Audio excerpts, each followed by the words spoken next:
Hello internet, okay. I just woke up, therefore the first words I'm saying are to you guys, which is why my voice might sound weird. But today I go to school late because the freshmen are taking state testing and therefore I get to go in at 11:30. Win for the upperclassmen.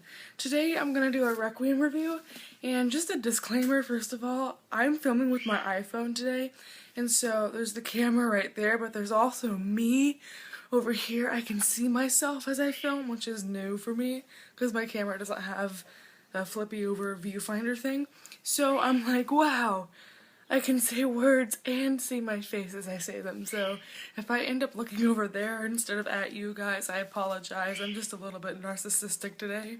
But back to Requiem. This was something that I had gotten and finished by around March 6th. And I got this a day early in the mail, so I started it back in like March 4th. But I ended up only getting through a couple chapters because I got bored, and then finished it the day after, through the whole day. There's someone jogging outside. Hi, go, go, go. Sorry, my window's also open, so that might be a source of noise and distractions, which is bad. Back to the book. So I finished this very quickly, despite how boring it was, and I'll get to that later. But first, let's talk about this cover. I don't like it. The other two covers had the same face on it and they were okay, but this one is just awkward. No matter what angle you get her at, it's unflattering. And so I think this could have been better. Like, I understand the whole theme of flowers and stuff, and the back is still all portrait-like and stuff, but it's just really unattractive. People at school were even like, whoa, it looks weird. It's kind of a bad picture. I was like, I don't know.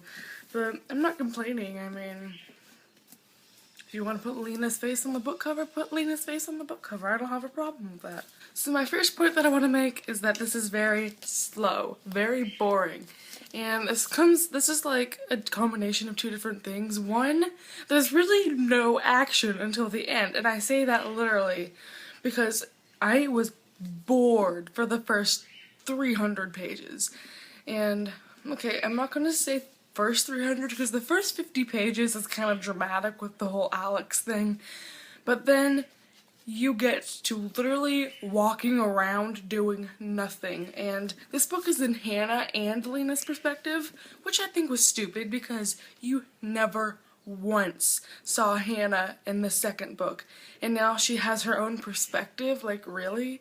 Could you not have given us Julian or Alex? But I had imagined that since we got her perspective, maybe it tied into the book in a way, like maybe she and Lena became good friends again and they took a stand together. No, they never once were together except in the end. And it was just such a waste. I literally think they just did that so they could make the book bigger. I'm pretty sure this book would only be like this big if they had actually only done Lena's perspective, which really, the action finally picks up around page like 300. I'm not completely sure, but finally, I was waiting the whole book for something to happen, and it finally did, and I think it kind of redeemed itself, not completely.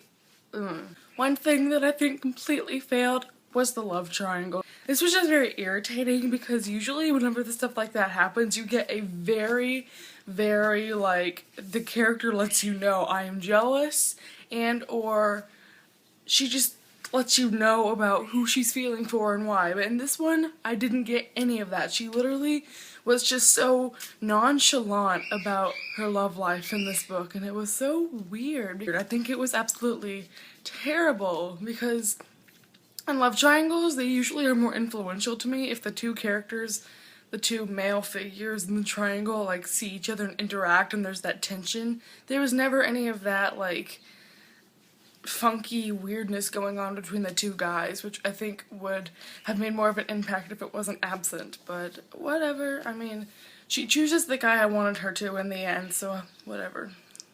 Also, the characters in this are boring, and usually I was not too unthrilled by the characters usually, but in this one, all the characters from the Wilds and all of Hannah's friends that you see in her perspective, I could have cared less about them. There are a few people that died, and if you've read the book, you know who they are, and their deaths were so unimpactful, I just didn't even feel for them because they were characters that had never stuck out to me before. I was just like, oh, well, that was inevitable. So it was really a very I don't know what word I'm looking for.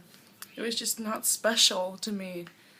They were all so boring. The only characters I cared about were like Alex, and that's it. So if you can imagine my lack of sympathy through everybody else, that's how I felt the whole book. Enough bashing the book. I have a couple good things to say, so let's get on to those. I really, really, really liked the ending. The ending was a good like 50 or 100 pages, and it was basically like the whole rebellion we've all been waiting for, and so it was really good. I think it kind of played out as I expected it, better than I expected it. And Hannah's perspective at that point kind of like made sense, but still I have no idea why it was there, so it was really annoying still. But the ending, the way she wrote the ending, like the last couple paragraphs, it was just like a philosophical thing about like tearing down the walls. It was amazing, and I have goosebumps thinking about it. Do you see this? Camera, focus on my goosebumps. Isn't that, yeah, it's just, oh my gosh. Oh my gosh, if you have not read the series, it is so fantastic. I think the ending could have been better because this was really, really, really bland. And Lauren Oliver, I'm going to expect more from her in the future because she's an amazing author and her writing style is really good, so I'm not gonna like bash her writing. This plot could have been better. This series was amazing, and it was just the plot that I didn't like and some of the characters and pretty much everything else, but it was good. I gave it a 3.5 out of 4 stars, which translated to 4 out of 5 stars on Goodreads. And so thank you for watching this review. Thank you for watching. I'm gonna count down the minutes until I have to go to school. So goodbye. Mwah. I've got lipstick on my hand. That was not cute.